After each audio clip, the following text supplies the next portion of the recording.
This podcast is brought to you by Cash App. When personal finance connects you to both your funds and the stuff that matters, that's money, and that's Cash App. You know what else is money? Choosing your own cash tag. That's money. Picking the cash tag, world's youngest baby. Using it to request the $50 your squirrely cousin owes you. Actually finally getting that $50. Your table agreeing French toast is for sharing. That's money. Splitting the karaoke room bill while still holding the high note. That's money. Digging a hole with friends, hearing a wildly good musician on the train home and tipping their cash tag, that's money. Watching a fine pastry float down a river, that's money. Getting paid to read a wonderful ad script from my good friends at Cash App, that's money. That's money. Sending everyone in the group chat a good night dollar, that's definitely money. Waking up to all those good morning dollars, that's money. Sending, spending, saving, investing, splitting, tipping, donating, gifting, or just typing numbers, all with the #1 finance app in the App Store, that's money. That's money. That's Cash App. Download Cash App from the App Store or Google Play Store today to add your cash tag to the community of millions and counting. Welcome to the Old Men of the Three with JJ Redick and Tommy Alter, presented by Cash App and brought to you by 342 Productions. This is episode 127, DeMar DeRozan. Tommy, we had DeMar on in the fall of 2020 over Zoom. It still to this day is one of my favorite episodes. I put a little pressure on him to deliver in his second appearance on the show, which we did in person in LA at the end of August. And he delivered again. Just a phenomenally intelligent, thoughtful human being. And of course, an incredible basketball player. DeMar, we said this to him, I think on the show and off the show. DeMar is a spectacular podcast guest. Because without trying, he tells great stories. He just naturally tells great stories.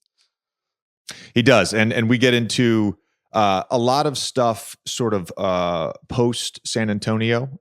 There is some San Antonio stuff in there. But a lot of, his free agency, getting to the Chicago Bulls, that magical personal season that he had last year when he was all NBA and all-star and in the conversation for much of the season in terms of being an MVP. And the Bulls are interesting, man. With Lonzo not cleared yet, and he's dealing with this knee injury long term. He's such an important piece for them. And then, of course, Patrick Williams. What kind of bounce back does he have? What kind of growth does he show? He's a key piece moving forward for them at that wing position, and his versatility, being able to guard multiple positions. So, a lot of interesting stuff happening in Chicago. Tommy, we are recording this on Media Day, on NBA Media Day.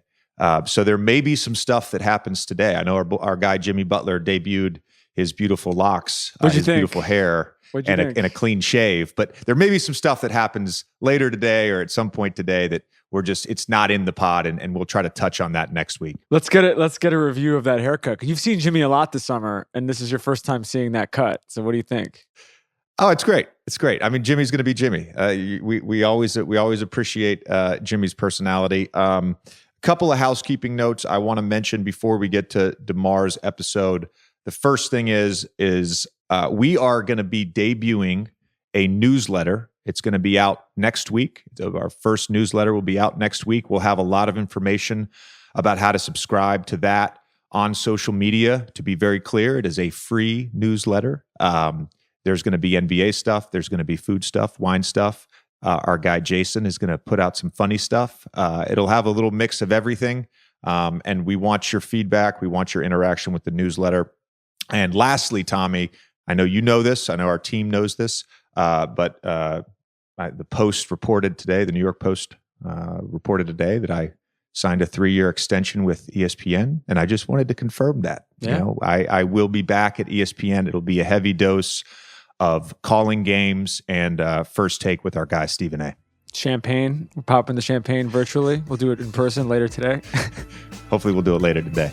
All right, let's get to this awesome episode with Chicago Bull DeMar DeRozan. All right, let's welcome in DeMar. DeMar, thank you so much for joining us. People ask me all the time that are maybe early listeners of the pod or and have done listened to a bunch of episodes, or maybe are just getting into the pod.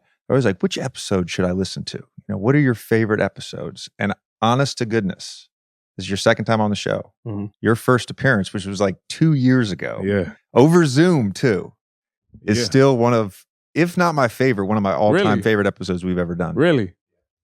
I mean, that means a lot. And that's why I was so excited to come back and do it, because when we did it over Zoom. Then watching all the guys that went on that had the chance to go in person, I was like, shit, I can't wait to go in there, just do it in person. You know what I mean? It'd be a lot better. But man, I mean, that means a lot for real. Yeah, I mean, I said this, I think, in the intro of the episode, but you're not much of a talker on the court, and we never played together. And I went into that episode not really knowing what to expect. And you were as honest and as candid and as insightful as anyone that we've had on the show. So the bar is set pretty fucking high here. I see. You and LeBron recently played in the Drew League, and Jamal Crawford, our buddy, just had a bunch of guys go up there in Seattle for the crossover Pro-Am. And I feel like there's this resurgence in NBA players playing in these Pro-Ams and playing in these summer leagues that we probably haven't seen in 10 years or so. For sure. And some of that, of course, was COVID knocking out 2 summers where we could actually participate in that. But like, what's the importance of that, do you think, to communities, to fans, to basketball junkies? For me, it's everything, because I remember being that childhood kid, and I remember my dad used to take me to the Long Beach Pyramid and watch all the older guys play. Whatever type of league that was going on in the summertime, that was just exciting for me, as a kid. So to see NBA players come back and play in a community where, for free, to me, it was a major thing that I just wanted to get back to. Like you said, for 2 years, the summertime it was awful. There was no entertainment, was nothing going on. So this year, I just try to make it more of a conscious effort for myself, just to go back and compete and play in it, for the community more than anything, because I know being that kid in the crowd, how much that means to be up close and see NBA players, and it means so much, and it gives so much inspiration. So for me, I was just trying to get back to that element. And with that, we got social media now. Me playing in it, Brian hit me one day. Was like, yo, I'm gonna come play with you next weekend.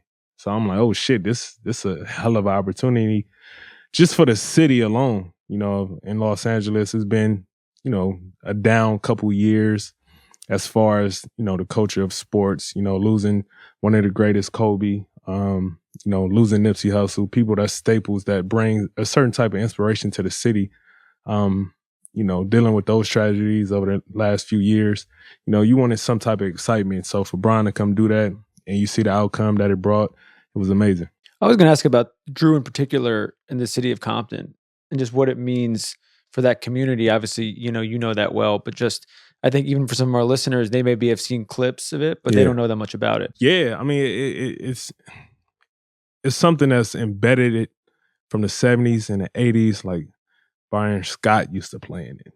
Those guys back in the Laker days in the 80s, they used to go compete, and it was a middle school then where, you probably get 150 people in this hot, sweaty ass gym competing, working on a game. And it started from then, and it started to grow. And I had the opportunity to play in this small, sweaty ass gym when I was 14 years old against grown men, pushing me against the wall, knocking me down, talking trash to me. And it was always a part of the culture, because it always brought out that family environment type of feel.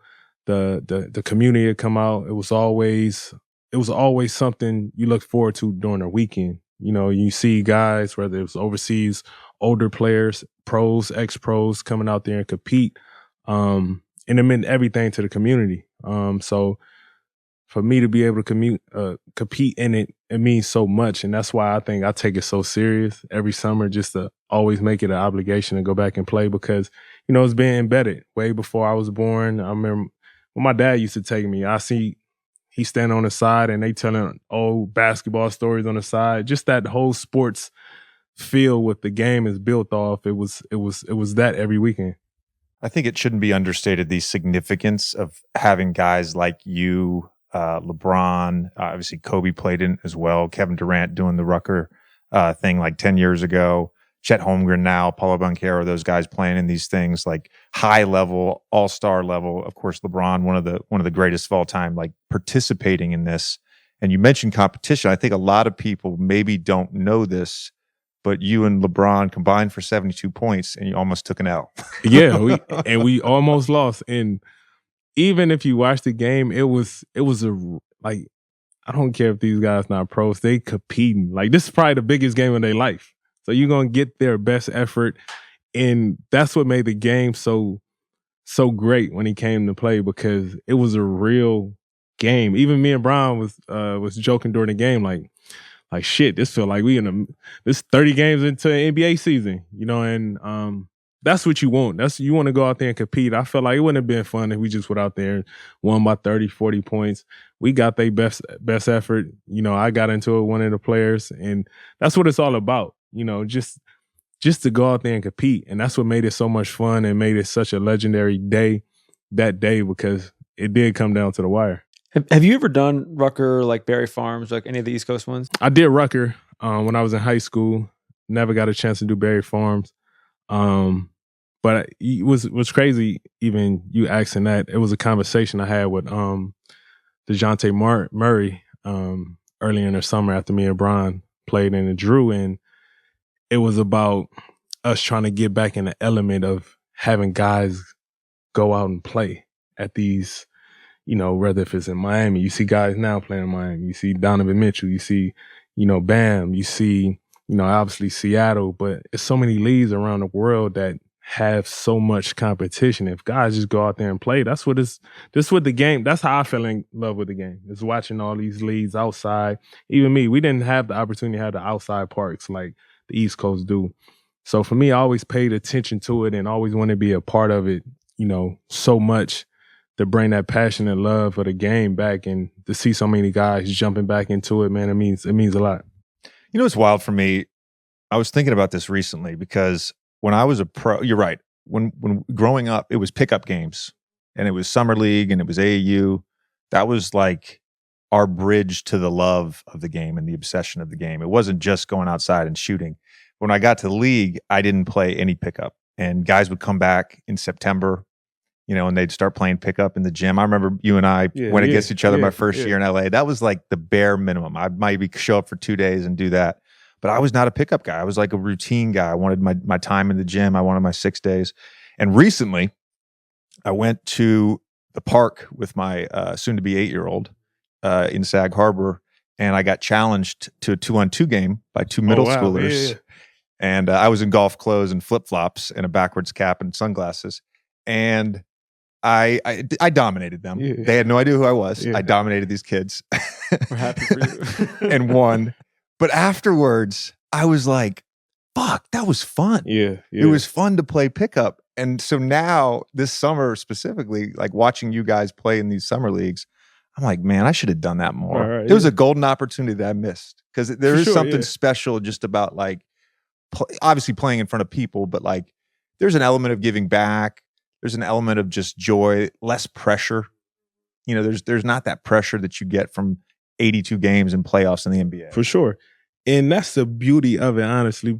I find so much enjoyment.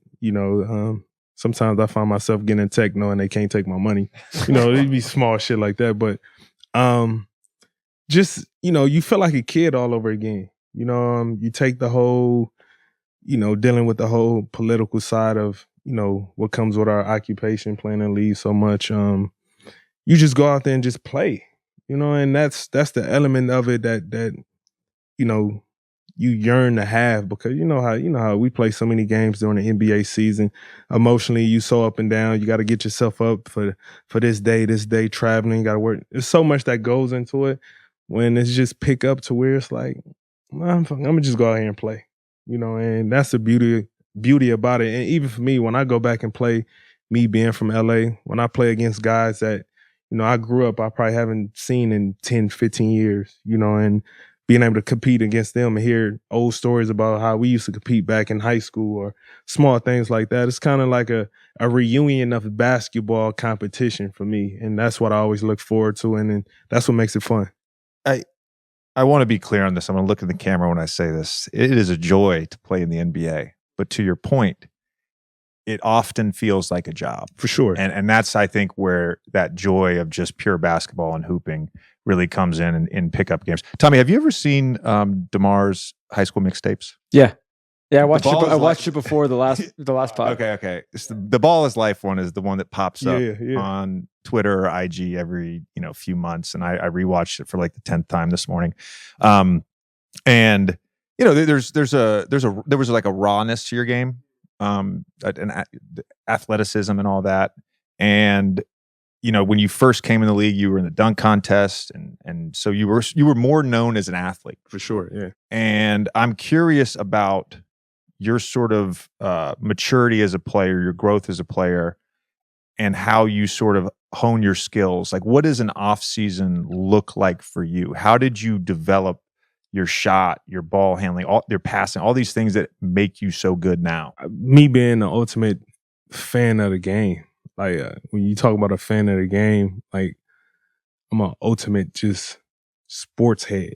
From I go back at times, I find myself looking at guys like, let me see who was the top 5 scorers in the 70s or the 80s, and really wonder and see how they used to get a shot off. And I may take one move from them. It may be something as simple as a 2 dribble pull up. And I try to master the small things that kind of get overlooked.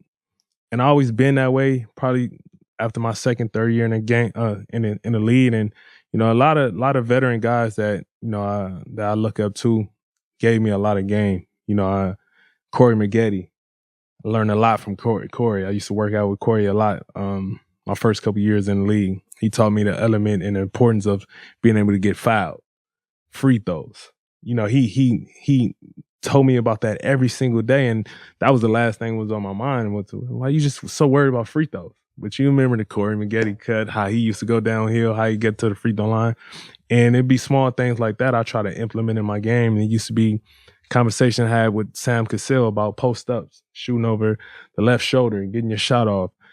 And it's just, I always nitpick from conversation from a lot of guys that's not, the prime guys that everybody look towards. And, that's just me being a junkie and always just trying to study and understand ways to be able to be special. Like, one of my favorite players I always used to like to watch how he got guys involved from passing to scoring was Andre Miller. He wasn't fast. He wasn't the most athletic, but he got whatever he needed done on the court.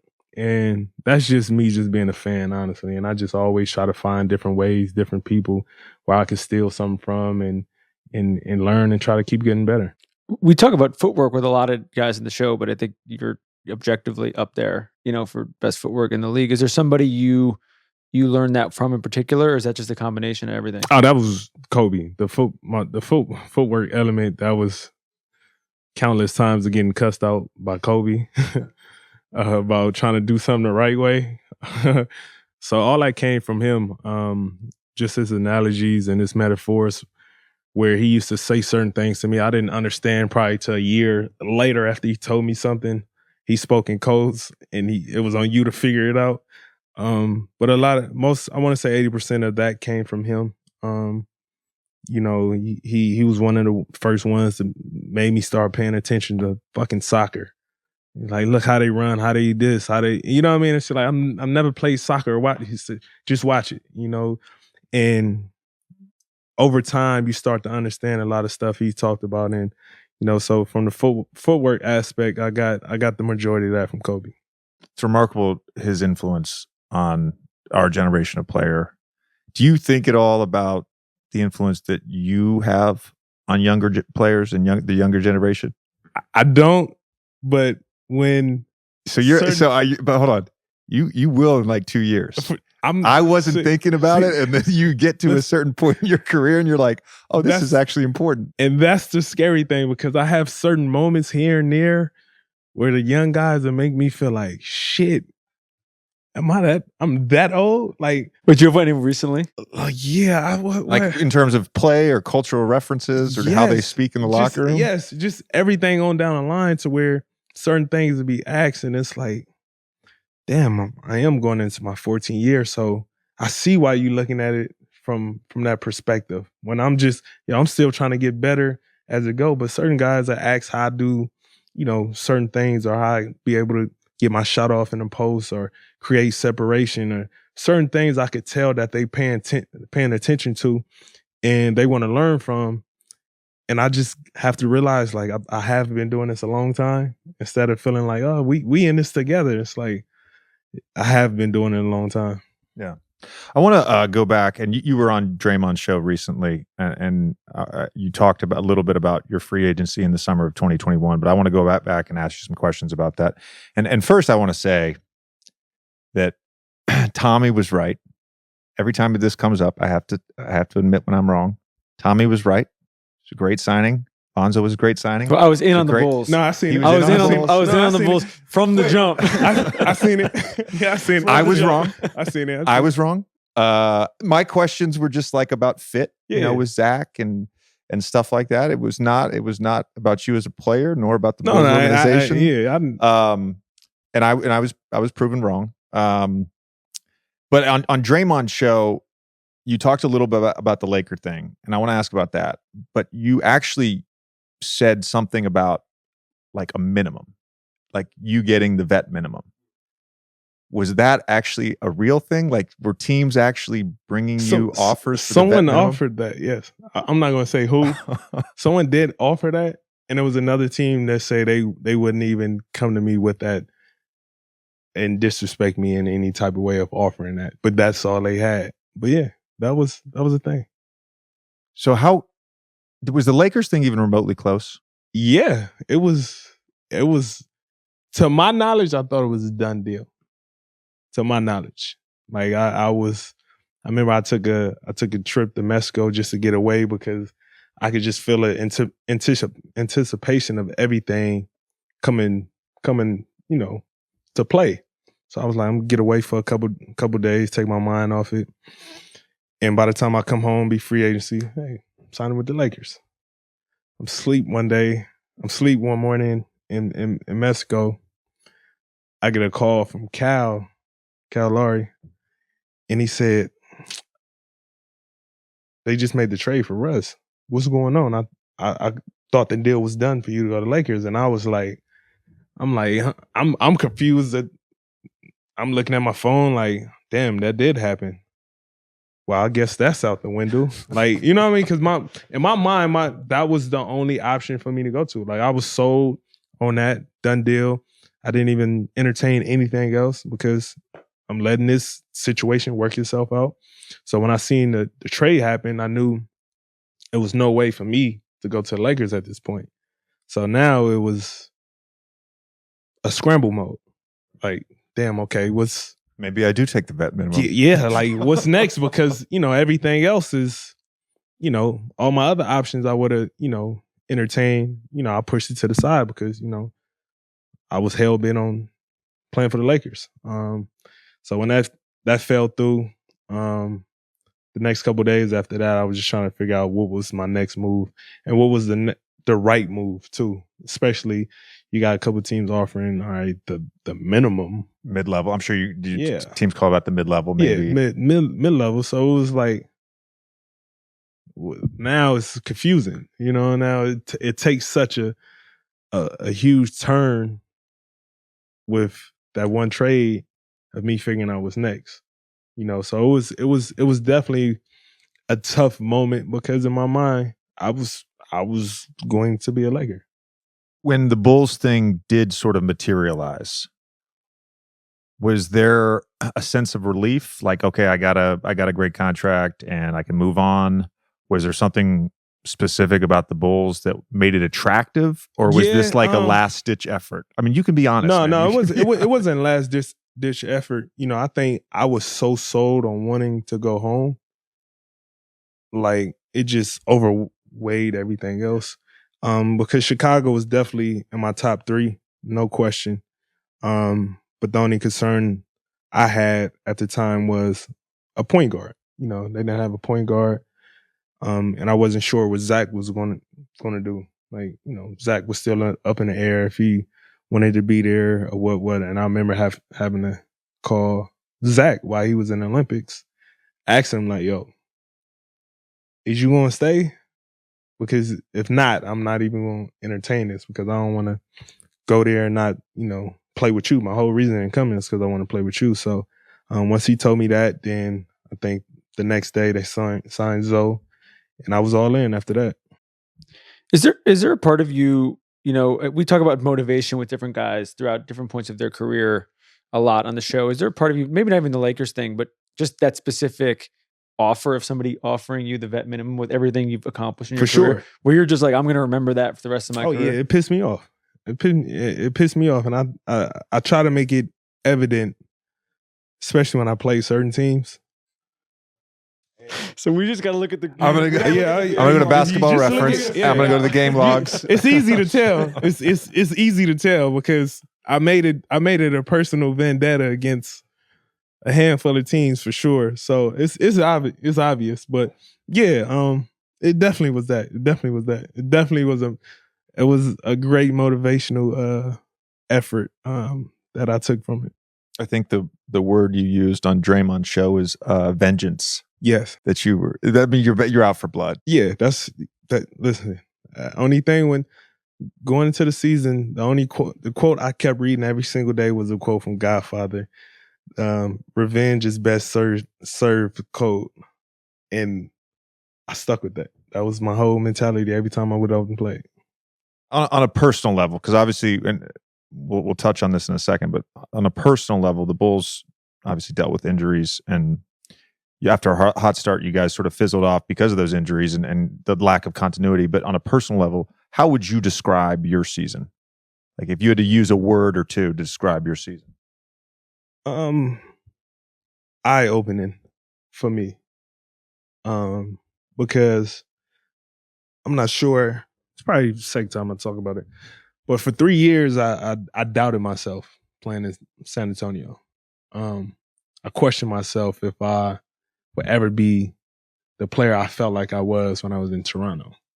Not to take away nothing from San Antonio. San Antonio and Pop taught me so much, but the way everything just transitioned unexpectedly for me, I lost a sense of confidence that I carried. And I was fighting and searching for that for so long in San Antonio of, damn, am I going to be back to that? On top of hearing the narrative of, not being paid attention to. They use the age thing so frequent now. You can be 29 and say you're getting old. But at the time, just paying attention to so much that you hear, never be the same player, not this. Once you hear so much of that shit, you will have days here and there where you will believe it.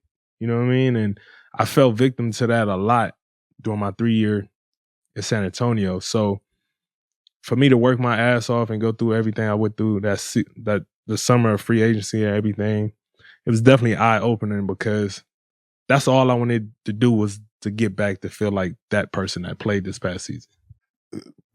This was probably in January. It might have been in February when you were going through your unbelievable stretch there, but I think I was on NBA Today, and I kind of said your time in San Antonio was like basketball purgatory for you. And I don't mean that as a knock on San Antonio, because I mean more mean it about just the relevance, right? Yeah. And my last year in Orlando, they had traded Dwight and we sucked, and they were trying to get a high draft pick, and I just felt irrelevant. Yeah. I didn't, if I wasn't competing and trying to win a championship, like it just didn't feel right to me. And that was one of the things I said to Doc when he recruited me in free agency. I was like, I just want to get back to on a team that's relevant. And some of it is San Antonio is a small market. You guys weren't like contenders when you were there.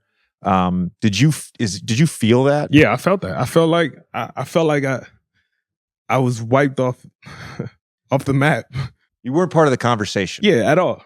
And that took a toll, especially for something, every single year going, to the conference finals, semi-conference final, competing, winning 50 plus games. To all of a sudden you don't exist. And it was like, damn, what's this? Hey, I'm here. Like, yeah, that's what I felt like, and granted, I had great games. I developed in a lot of great ways as a basketball player, but in the same token, I just felt non-existent, for those years. And wasn't like we was on TV. We wouldn't compete. It was so much to it that was a struggle. So you definitely hit it on those. It's just, I just felt like I was irrelevant. Yeah. It's one of the many times this year that a fan base has had a problem with something I've said. San Antonio fans, think I'm talking shit about them. Early in the season, I did Countdown one time, and we were talking about Eastern Conference contenders, and I was like, look, I don't think the Bulls are... You guys were in first place. Granted, you guys were in first place. JJ had a lot to say. But I said, I don't think the Bulls are in the same conversation as the Nets or... I didn't even say Boston because they were like fucking under 500 at the time. And Bulls fans hated me. Bucks fans hate me. It's part of my new gig. Yeah. But I do mean that it's not a knock on San Antonio or the Spurs. Of course, they're one of the greatest organizations in our league. But it's just more about that relevance. And so to go through that, and you did get better, by the way. Yeah. You did get better. I know you said you doubt yourself, but you got better in those years. You're a much better playmaker. To go through that and then to have the free agency experience that you have now, that you had last year, and then to be second team All NBA and basically have a career year. Yeah. As you're reflecting this summer, like what is your thought process? Shit. What's crazy is even everything I put myself through physically to prepare for this past season. It's like I doubled down this time around this summer of just knowing that I can with the hard work, knowing what to do with having a blueprint of understanding what you're working with, and being in a situation, where you happy again to hoop, and with all those elements, it's finally a clear, sight for me to move forward, to continue to keep getting better, not just for myself, but as a leader as well, to, make that next step as a leader to help my team move forward, because last year was the success we had. That was a first for a lot of guys on the team. It was a lot. And there was a lot of moments where, I realized like, we're not going to be able to sustain this. We're going to hit a wall at some point, and how long will that wall knock us down? I knew it was coming. So when it hit, it was one of those moments to where we just didn't have enough time to figure it out, and dealing with injuries and not having Zoe, Zach in and out the lineup. It was tough. It was tough on us because we definitely had a lot of young guys that hadn't experienced or understood what it took to really compete at a high level. You had a bunch of insane stretches, including the whole month of February. And then also I want to talk about those two buzzer beaters back to back. But did you have a favorite, week or two stretch of the season where you were just like, this is the one looking back was sort of the pinnacle of the year? Whenever I went on that stretch, everybody was beating Wilt. I think leading up to me doing that, I think I had a game where I missed like 6-7 free throws in the game. I stayed afterwards. I shot after everybody left the arena. I shot afterwards, and I remember being pissed off that I missed 6 free throws in a game. I was mad for 2 days straight.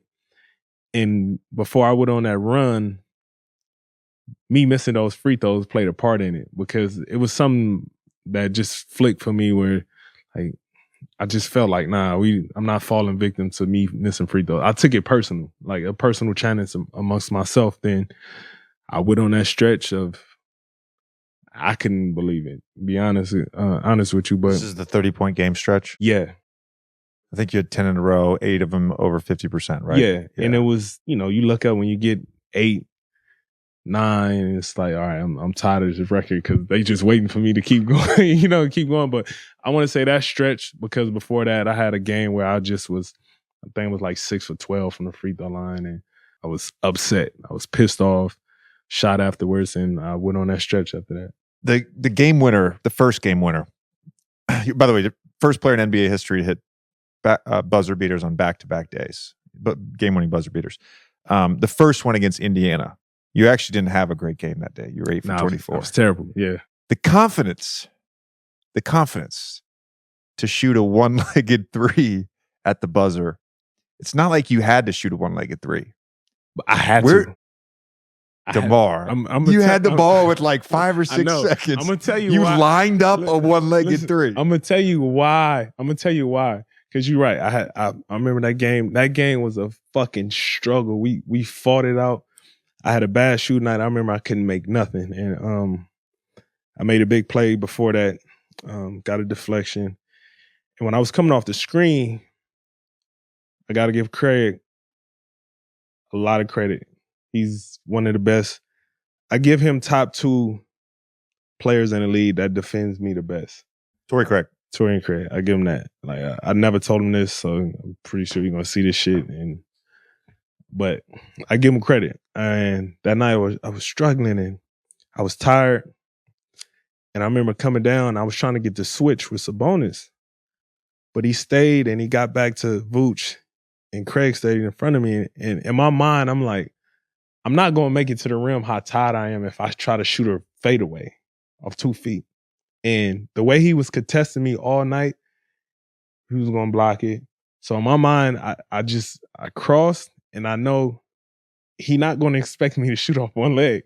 And I went off one leg just to be able to get the shot off. Because if I shot it off 2 feet, fadeaway, he would have blocked it. No question, he would have blocked it. So that's why I shot the one leg, because I knew I could get it off quicker and I could get it to the rim and give it a chance. Unexpected. Is that a shot you practiced? No, I never practiced that. I'd be lying to you and tell you I practiced that. I just wanted to get the shot off. Just want to get the shot off. This is the breakdowns that I love, though, because there's, like, for a professional athlete, there's a level of confidence and belief in self that you have to have. And on an off shooting night, you're being guarded by one of the 2 guys that you feel like guards you the best in the league, gives you the most problem.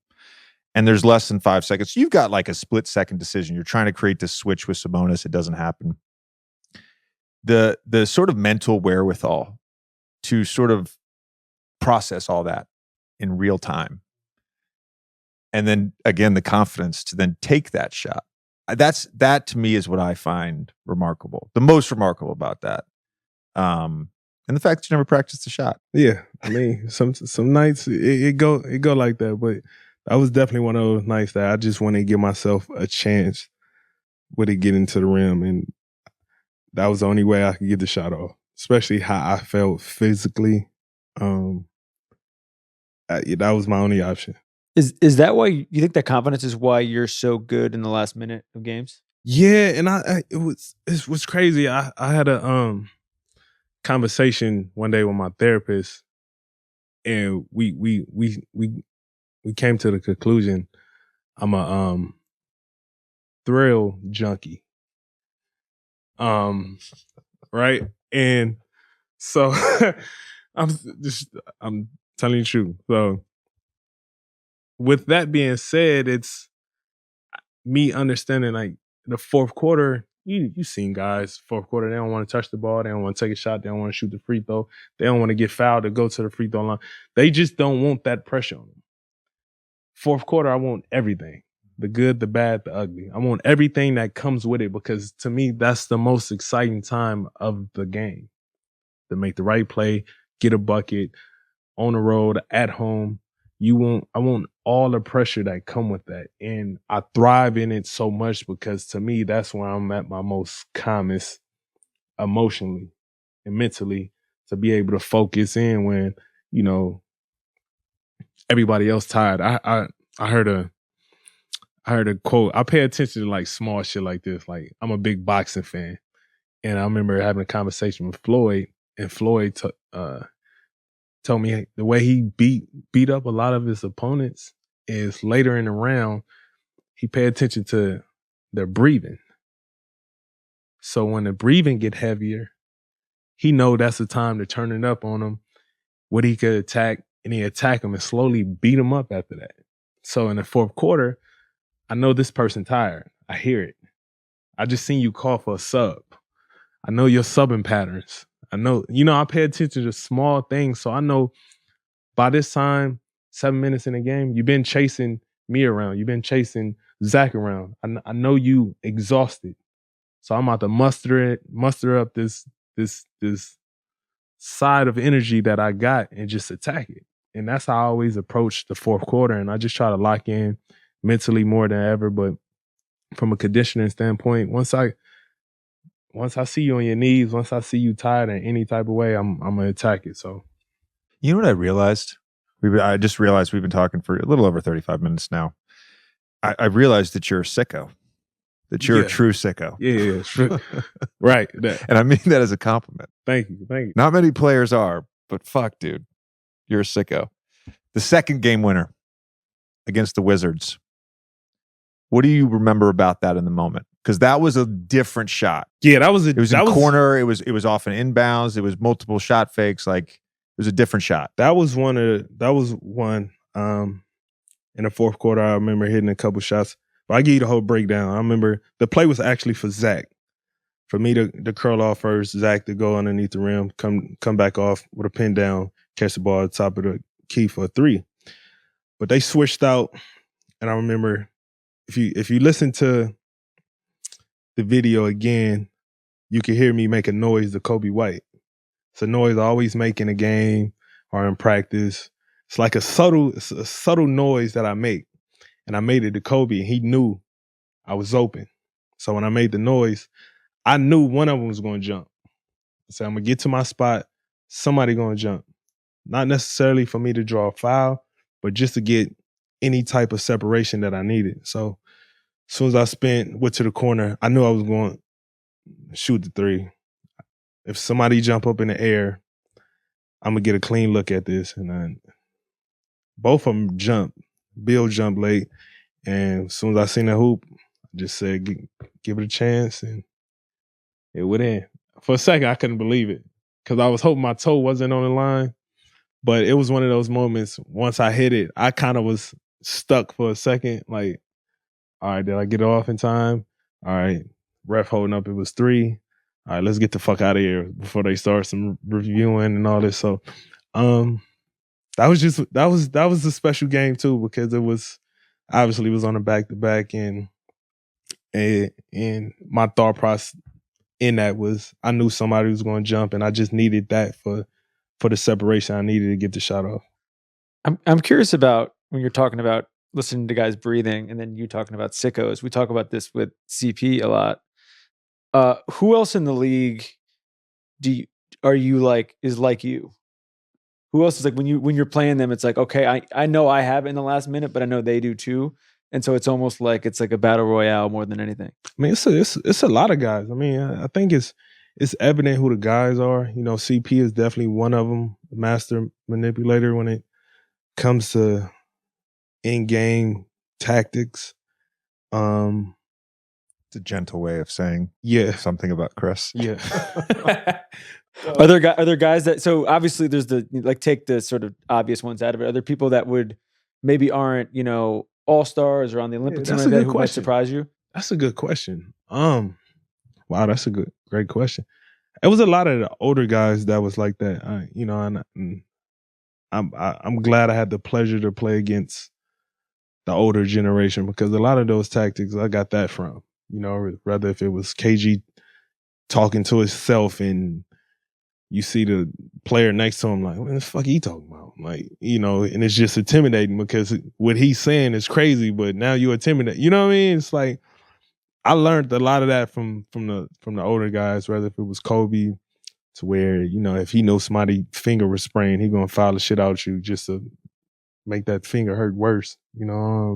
So I got a lot of that from the older guys. The younger generation, I don't think they pay attention to it that much. We bring this up. I bring this up on the show all the time. The last time you came on, you talked about when you guys played, when you were in Toronto and you played the Cavs and Bron was calling out your plays. Yeah. And how you were basically just like, that's how I know, like he's different. Have you had anything, not even just necessarily with him, but experiences like that recently where you're like, okay, this dude is just like. Nah, it comes from all the older guys. Like, Rondo was one. He'll yell out a whole play. If you call a play, Rondo gonna know the exact play you're gonna run. Yeah, that's like the older guys. You know what I mean? There's not many. Tommy, there's not many guys. It's not. You'll be surprised. It's not many.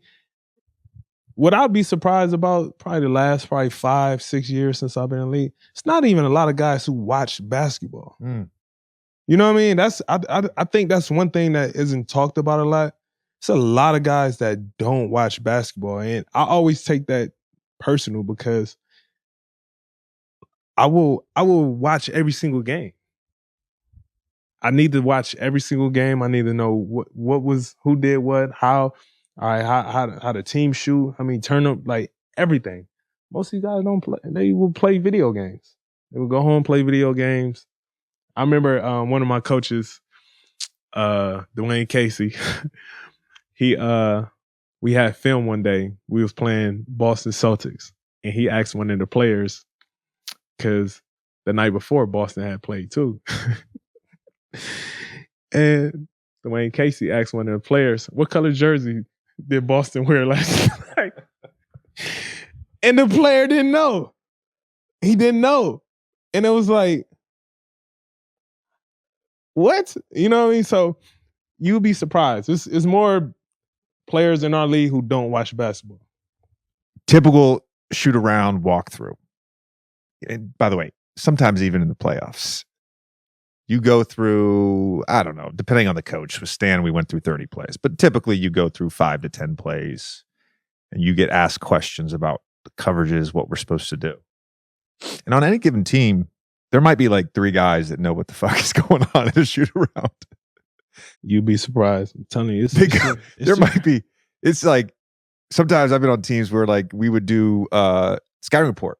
So the guards would go with one group, bigs would go with another group, another coach. The coach would start the film. All right, we got DeMar DeRozan tonight. What do we need to know about DeMar? Might be 3 or 4 guys that don't know that DeMar shot fakes at the end of every dribble, right? We got to stay down a shot fake. I mean, it is remarkable. They don't watch the game. There's people in my profession now that don't watch the game, by the way. Right. Yeah, that's obvious. Yeah, that's obvious.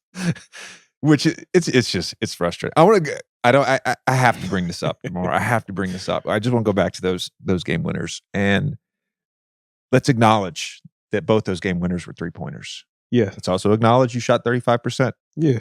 On 1.9 attempts per game. Mm-hmm. And when we had you on last time, I think the word you used was, I'm a contrarian. That's why I shoot so many mid-range shots. And obviously it's effective. You shot the most mid-range shots in the league this year. You shot 47% from mid-range, which is, it's on par with Booker and BI, like guys like that. Are there plans to potentially shoot more threes this year? For sure. I think this year it wasn't asked of me, which allowed it to happen naturally.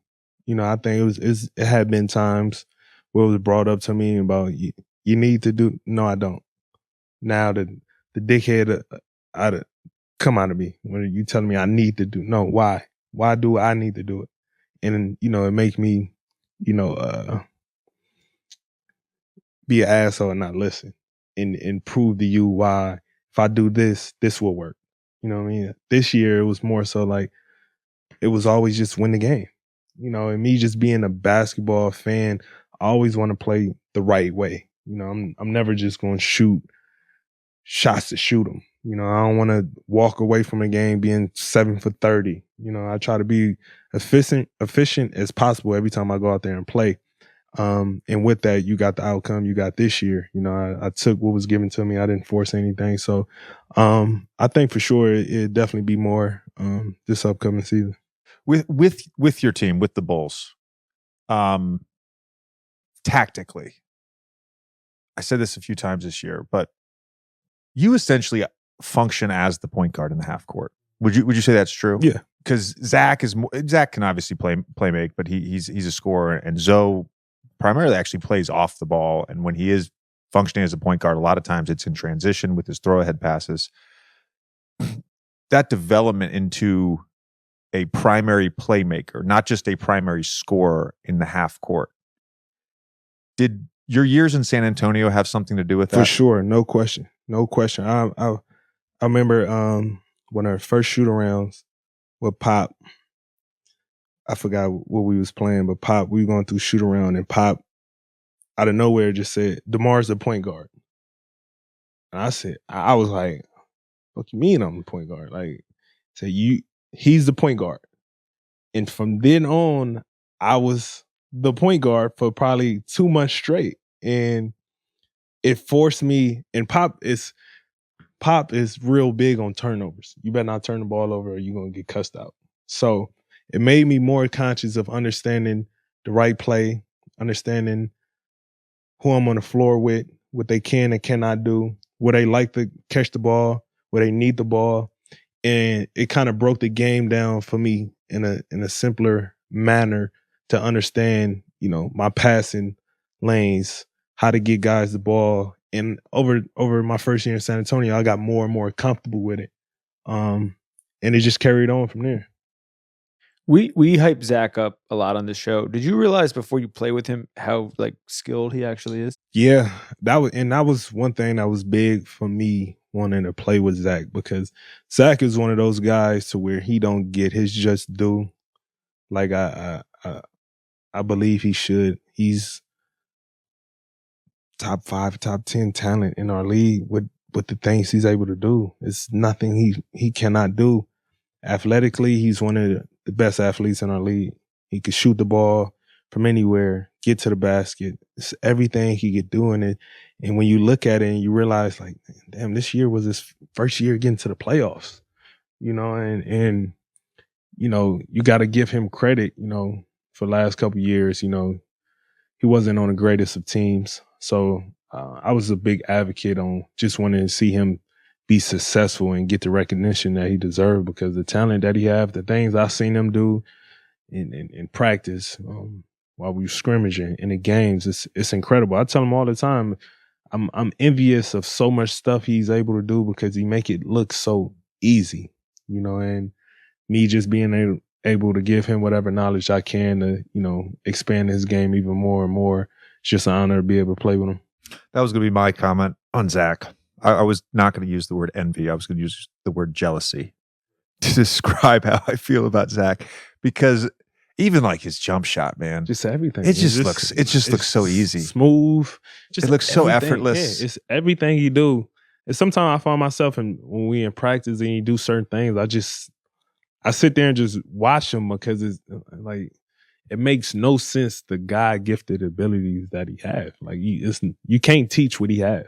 Do you think he could still win the dunk contest? No question. Yes. Easy. What did you learn playing playoff Giannis? What I learned at playoff Giannis? In comparison, being in the East for so long before I went to San Antonio, playing against Giannis and seeing the development to where he is now, it's incredible. It's remarkable, the effort that you see he put in to want to be great. Is something that, as a basketball fan and a spectator, I look at like a guy like Giannis, or if I'm someone else who's trying to make it, let me see how dedicated he was. Because I remember when he first came to the league, he was just a skinny kid.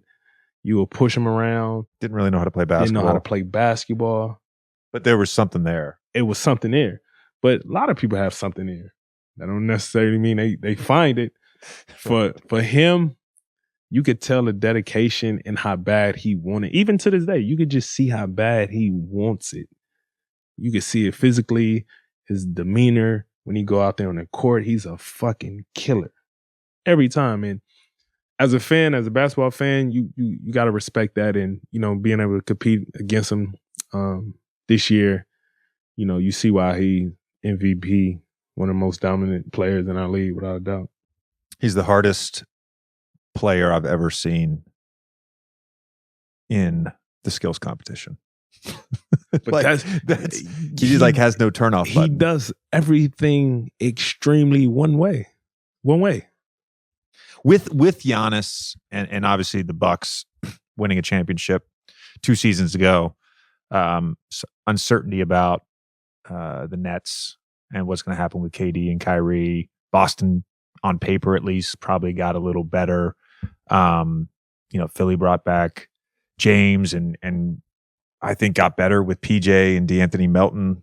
I really like their team. Like for you and Cavs, if they're healthy this year, they could make another jump even more so than they did last year. So for you guys, we had Alex on earlier this summer, and he said basically health. That's all it is, as simple as that. But I'm curious from your perspective, because you've obviously been in this league a long time, and you understand someone like Giannis and whether it's Kevin or Tatum or whoever, how difficult it is to beat these players in the playoffs. Like, what is it for you guys besides health for you to be able to be a contender in the East? Besides health, I think going through what we went through last year, experience is the best teacher, in my opinion. And the experience we had to go through last year was a testament of us having to understand how hard it is to win, and go play meaningful basketball after April, not just one round. It's hard. I remember a couple of young guys on the team was like, shit, this is hard. Yeah. It's different. Now you know how hard you have to compete every single night, because these teams here, they got the experience, they got the talent, they got everything down the line. So with that, you got to look yourself in the mirror like, all right, we got the experience. We know what it was like to get to this point. Now it's on everybody individually to take that next step of, locking in when it's time to go to work, whether if it's film, understanding how to play basketball the right way, understanding the mistakes that cost us games last year, what happened when we hit the wall. Damn, if everybody gonna go through health. Nobody once training camp start, that's the healthiest you're gonna be for the whole season. So with that, what can you do to be the best version of you that's asked for this team to be the best that we could be?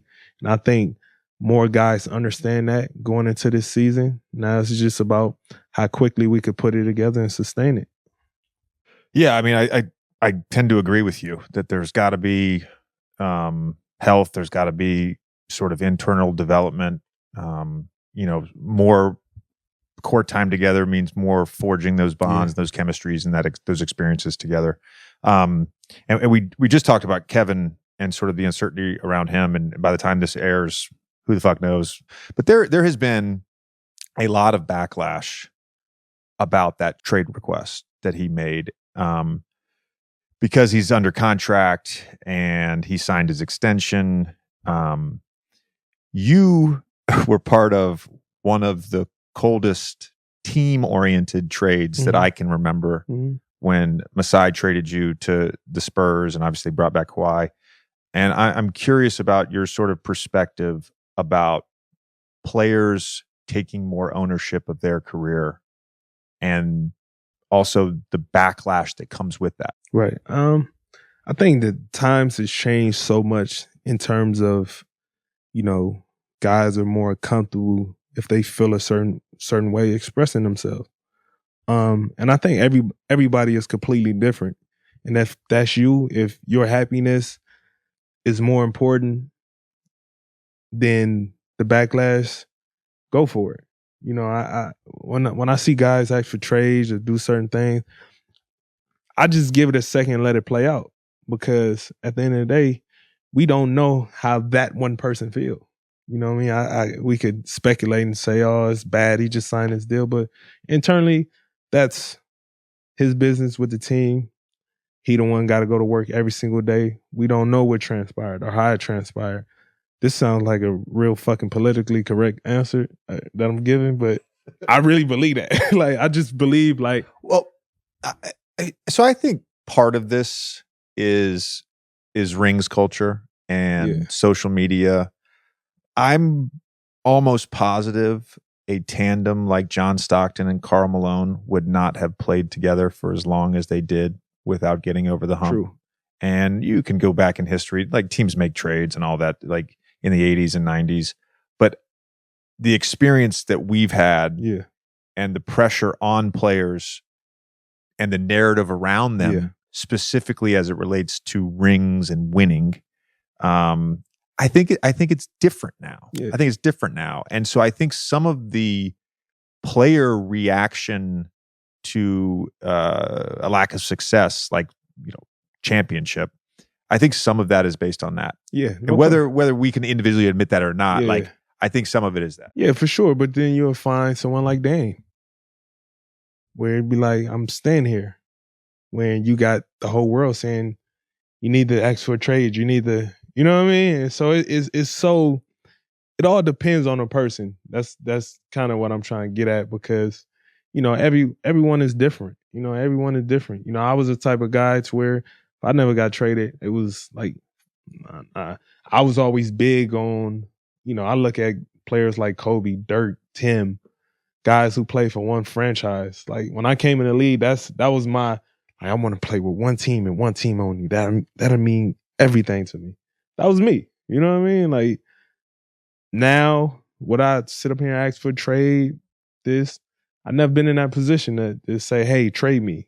Hey, trade me. I could have felt the way for 3 years in San Antonio. You never heard anything about, oh, DeMar's unhappy. He's demanding a trade, or he won't play. But that's You, me. that's you, the That's individual. me. You know what I mean? So when I see other guys ask for trades, it may be a lot of other guys out there that's top tier players that want to trade, but they're not going to ask for it. So it all varies to the person, to how you feel and how you value yourself and what you're willing to go through and accept with it. So that's just how I look at it. Yeah, no, that's very politically correct. Yeah. It's very politically correct. I have a completely separate question. I was watching the video of from 2016 of you. It was you, Jimmy, and Kyrie on the plane, Team USA. Yeah. And you're singing, and Melo's getting pissed. Uh-huh. Melo's like looking over you. Is there any like I don't know if you've talked about this before. Is there any backstory to that? And then also, like, what else from that trip do you remember that you really enjoyed? We played so much during the Olympic team. Like, I was in my phone a couple of weeks ago, and I found so many other videos that that will go viral that we didn't post, and I'm pretty sure everybody else do.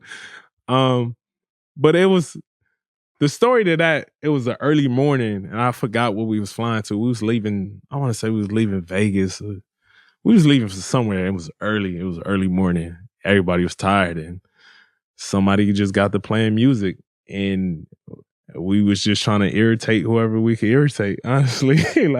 But that was us every single day. Like, we joked every single day, all night, the whole time we was together, and that was just one of those moments that we put out there. But I'm pretty sure we got plenty of other moments that somebody could share that was on that team. My big takeaway from this interview is that DeMar DeRozan is sitting on a treasure trove of viral content. Oh yeah, no. When this show comes out, Listen, no question. That's going to be the headline on Clutch Points. If I was more outgoing, I would share more. But save that for the documentary. Yeah, I'll save it. My last question for you, DeMar. We talked about this with you 2 years ago when you're on the show, and you've been such an incredible advocate for mental health. And I talk about my own experiences with therapy on the show all the time. And I just wanted to ask you about your tweet recently, which was, man, this one of them nights I've been having good days, then I've been having bad days where it just hit me like a ton of bricks. Stay focused. And for someone who has feels the same way, very often, and has dealt with some anxiety and depression and whatnot, how brave it is that you've done that. And since you sort of became sort of an advocate, a public advocate, an outspoken, Kevin Love is another great example of that in the league. How has your sort of process matured with your own sort of pursuit of mental health?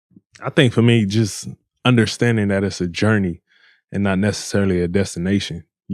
Growing up, I always looked at, ever since I was an adult, I always looked at things like, I need to get to this destination for me to be happy, instead of understanding, everything we go through is a journey. And as the journey go on, you got to accept what comes with it and understand how to grow from it and be a better person from it. Because, it's no destination to just being happy. Even with me accepting therapy, it's not, at first when I accepted, I looked at it like I'm gonna go to therapy and I'll be fine in probably like 10 sessions. And it don't work like that. You know, it don't work like that. It's a journey that goes into it. So for me, it just helped me understand that it's a journey. And even part of me putting out that tweet was for other people to understand, like, you know, you could get caught up all day and pick up your phone and see the nicest places, see everybody post the best looking pictures of them, the funnest day they had. You can get lost in seeing what's not real and letting that affect you. And I think for me, even me tweeting that the other night, it was more so like, yo, I'm going through some shit too, but you got to stay focused. Like you're not alone in it. I think what makes it particularly powerful for me, what you've done, and even this something as simple as that tweet, is the perception of professional athletes that because we've made it and because we have a lot of money, the assumption is that we have a disposal of beautiful women and cars and houses and jewelry, whatever. It's like we are supposed to be happy all the time. Exactly. And it's particularly dehumanizing to me. And that's why I just have a great amount of respect for you. And, you know, you mentioned sort of what you have sort of dealt with there. But, you know, for me, it was like, it's always been about not beating myself up. Yeah. If that makes sense. And it, particularly as I've gotten older, and even this year of retirement, like, shit, man, I haven't worked out in a year. Right. And if I had gone 2 days as a player without working out, I would have this overwhelming sense of anxiety and guilt. And if I didn't have a great shooting workout, I have to go back. It's like, and so this year, like, I really focused on like not being so hard on myself. Yeah. And it was really like actually a beautiful thing. So I just want to share that with you, man. I appreciate it. Yeah. That's great insight, because I don't think a lot of people understand that, because we put so much into this internal pressure. Yes. On ourselves. And it's so easy to get caught up into it. You know what I mean? That's why I always talk to a lot of older guys now that's retired and just always ask them, like, you know, how's everything? You know what I mean? Because what's crazy, I don't think I never said this. Like, for me, I don't think I could truly be happy until I retire. And I say that because of what you just said, because it's so much internal pressure to want to be great every single day. Every single day of like, I got to go back to the gym. I didn't do enough. I didn't this. Should I take the day off? No. I'm gonna just push through it. You know, and it's you carry that so much to where you can't really fully be happy until you walk away from it. Well, you carry it in season, like the emotional roller coaster of the season. You carry it game to game, the highs and the lows, particularly the lows. And you might have 2 or 3 games in a row. Now all of a sudden you're looking at 7-8 days of the lows. And unfortunately, if you're wired a certain way, there's no relief from that. And then you may have a devastating loss in the playoffs. Yeah. Now you've got to fucking carry that for 3.5 months in the season. And I will say, there are so many things that I miss in terms of the joy in my life. Like, yeah, I have more joy in my life. I have a day-to-day general happiness that's better now. Mm-hmm. That's not to say I don't miss the competition. Actually, this morning I had to call and sign up for we get health benefits a year out. So I had to pay Cobra for a year. Yeah. But now that I'm a year out, I had to sign up by the end of the month for my medical benefits. And I'm literally on the phone with the lady and I started crying. I called my wife. I'm like, I have no idea why I'm being emotional. Like, the fucking chapter ended a long time ago. I don't know why. Yeah. But I guess it was just that reminder of like, nah, man, you're fucking done. Like you're done. Wow. Yeah. Anyways, DeMar, we appreciate the time, man. Always a pleasure. Thank you, man. I appreciate y'all.